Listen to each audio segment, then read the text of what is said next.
Welcome back to your sexual healing readings at Sacred Sex and Pilates.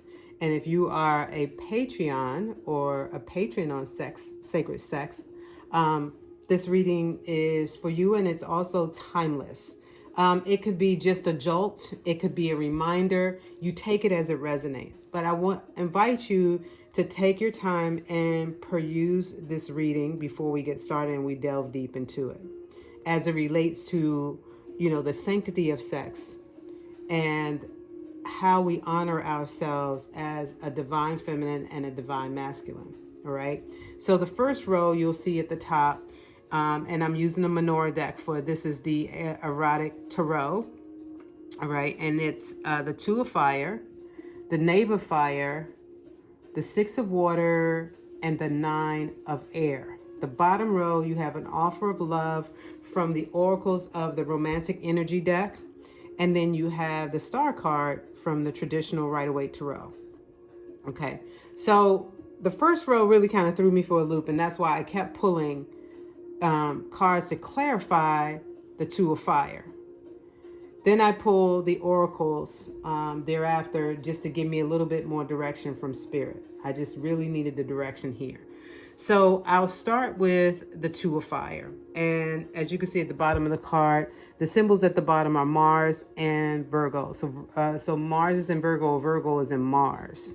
All right. And we know Mars is, it can apply pressure. It can have a really intense energy to it. So I'm looking at the card, and the image depicts two women that are spectacles right now. There's a lot of fanfare around them. There's the paparazzi around them taking pictures and capturing them in their, in their glory, exposing everything they've got. There's no sanctity here. There's nothing to be cherished or revealed at a later time. All right, so and then if you look at the bottom row with the offer of love and the star card, there's some work that has been done.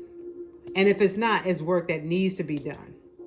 All right, but I feel it's more about there's work that has been done and it's been taken for granted. So you do all this work and then you return back to assuming life the way you used to, exposing yourself to the secular world, right? Especially being seduced by the secular world. Because perhaps you went to this event or this venue not expecting all of this fanfare, not expecting all this attention, but now at your expense, you're being exposed. You're a spectacle of the ambiance, the environment. And I think now in the picture, you may be, because there's a woman that's looking down, there's one that's smiling, half smiling, that may be thinking to herself, what have I done or what am I doing? And that can happen when even in this, once you do the work and you understand the knowledge of self, you understand that you are a spiritual being and there's much to be cherished about who you are as a person and holding on to your sanctity. So now you find yourself at this venue and you just all of that work that you've done just goes by the wayside. All right, now you're in the midst of all of this, animality, the hunger spirits, the spirit of hell. And these are harsh words, but these are just the lower worlds. So this is kind of a picture depicting the lower worlds. And I feel like somebody is being seduced by the secular world and the frivolousness of the secular world. Okay, so it's kind of like a warning reading, I feel. So if you can imagine yourself or find yourself, or maybe you can just relate to it because you've been in a situation like this before and you don't want to find yourself in this situation anymore because all the work has been done, and you definitely don't want to have to start from scratch, because in a situation like this, having done all the work and you've arrived at the star and you retreat back to, or regress back to this old, or this, kind of mundane lifestyle, one that's filled, that has a low frequency, a low vibration, you will be starting from scratch because there will be lots of work to do. There'll be core removals that you'll have to do. There'll be, chakra clearing that has to be done. So this to me is like a warning. All right. Card number 1. And perhaps it's because you're outside of yourself seeking love. And you have to trust yourself and trust the universe to know that love is coming in. So the Knave of Fire is a card of passion, a lover, new love coming in. It's not coming across to me that this is somebody that's immature. This is coming across as just new love.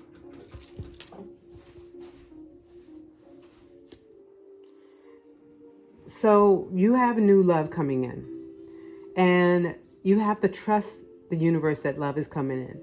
When we do the work, we can't doubt that our rewards or what's rightfully ours is not coming to us. We have to know that it's coming. So there's no need to be desperate for love, because it's always continuing about loving yourself, because you should be able to feel the love that's coming in. It's a sensation. It's on its way to you because it kind of it makes you feel the presence of that person being there. You can feel that energy of that person. Excuse me for pausing. There's somebody I can hear on the outside. So nonetheless, you can feel that energy from this new love, this passionate love that's coming in. So it's passionate. It's not about the maturity of this card. Is really just about to signify and symbolize that love, new love for you is coming in. And what also gave me that, what clarified that, is the offer of love. Newly beginning love, a new partner will enter your life. So don't doubt what's coming your way, and don't subject yourself to an old lifestyle. A lifestyle can be that has a lot of temptation, seduction to it. It looks good, but when it comes down to the substance of that relationship, or the substance of the people that you're meeting or attracting to you in these types of environment, will waste your time, and you'll find yourself having to heal all over again, starting from scratch. The next card out was Water card. Now that card in this deck signifies simplicity, intelligence, and also a secretive passion. So again, just having or solitude, because this is giving me the energy of solitude too in the water. And the water represents the emotion. So she is, showing compassion to this animal that's in the water. She's exposing herself, but she's all alone. She's out in the middle of nature, potentially doing the work, potentially healing, grounding herself in the water. But she comes across this animal that greets her, and that she holds so much honor and compassion for this animal. And she finds gratitude in being able to, this animal approaches her in a very friendly manner and very cautious at the same time. So she takes on that energy. So she's in solitude, and she wants to be here. She doesn't want to be in a place where she's finding herself being seduced or tempted by the lower worlds. So the next card would be the Air card, which is the Nine of Air. And so this could be a trap. This Nine of Air energy kind of tells me that the Two of Fire and the energy in this picture could be a trap. So be aware. So there's red flags in this reading, just as a warning to let you know that you want to keep something to yourself. Hold on to the sanctity of who you are, especially this Air Fire. She has on a beautiful dress. She shows a little bit of leg, but she doesn't expose everything. She doesn't give them everything. She's kind of just giving them a little bit to entice, to tease. This is a teaser card. But if you don't trust yourself, and if you don't trust the universe, you can find yourself reeled right back into the world of the lower worlds, of animality, of hell, of hunger, of humanity,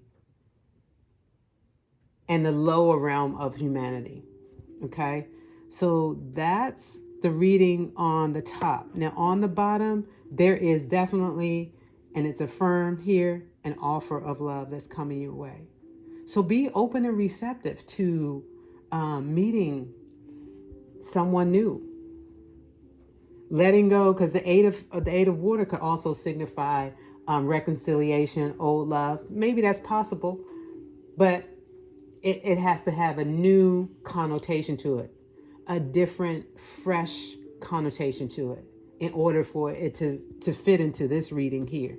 This is a new offer of love, a new beginning, a fresh start, letting go of the past and moving right into a future filled with prosperity here, a future of hope, living your life purpose, being on purpose, nurturing the ground that you walk on, nurturing the ground within you, that inner knowing, that inner spirit, that inner guide. You are a star. Yes, this card right here, there's some celebrity here, there's some notoriety in this card. However, be notable and indelible in the face of the spirit realm, that spiritual energy, your aura, because anything that has that connotation of the secular world, it's external, it's on the surface, there's no depth to it. This card, the star card, has a lot of depth and purpose to it. So this is the reading, this is a warning in how you use your sexuality. Do not use your sexuality to gain or for gain, because that doesn't last for long. That won't even circulate back to you. The only thing that will circulate back to you would be karmic debt. So you will be depleted in that regard. This energy, the star card, replenishes. It constantly circulates. It multiplies. It grows. You water that garden, you reap the harvest. You nurture that garden, you reap it, what you sow. So just be mindful of those red flags. Don't get caught out there and find yourself revealing everything to the world and nothing left to be cherished and honored and respected. Nothing left to the imagination. You don't want to find that. You want people to imagine. You want them to use your imagination. What's under that dress? Is she wearing panties? Is she not? Is she wearing a bra? Is she not? Does she have a boob job or not? Who knows? No one knows. But it's enticing, it's intriguing, it's piquing someone's interest. And that is for you to hold on to and only reveal it to someone that's special, to a world that is special. So keep it in the family. Keep your jewels in the family. Keep your treasures in the family, right? So that is your reading on that. And stay tuned for the next sexual healing reading.